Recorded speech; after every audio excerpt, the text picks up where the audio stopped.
In this video, I'm going to show you how to grant OneNote access step by step so you can quickly share a notebook with the right person and give them the correct permission level. This is a simple process, but it's important to do it the right way, especially if you want someone to collaborate with you or just view your notes without making changes. If this video helps, please hit the like button and subscribe for more easy software tutorials. Alright, let's jump in. First, open the notebook you want to share in OneNote. Make sure you're in the exact notebook you want to give access to, because this is the one that will be sent to the other person. Once the notebook is open, look toward the top right corner of the screen and click the Share button. This is where OneNote keeps all of its sharing options, and it's the main place you'll use to invite someone.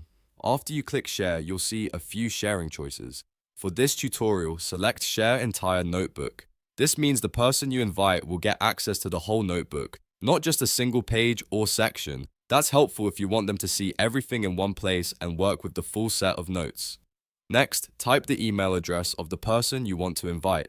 Be careful here and make sure the email is correct, because this is how OneNote sends the invitation. If you enter the wrong address, the invite may go to the wrong person or not work at all. Once the email is entered, you can move on to the permission settings. Now click the drop-down menu to choose their permission level. OneNote usually gives you two main options here, can edit or can view. If you choose can edit, the person will be able to make changes, add notes, and collaborate with you. If you choose can view, they'll be able to open and read the notebook, but they won't be able to change anything.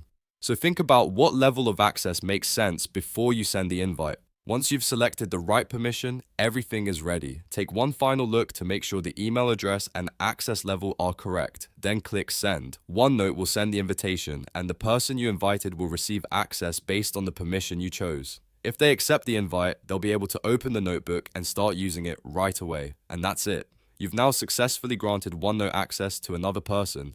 It only takes a few clicks, but it can make a huge difference when you're collaborating on notes, planning projects, or sharing information with a team. If you found this tutorial useful, please like the video and subscribe for more quick and practical guides just like this. Thanks for watching, and I'll see you in the next one.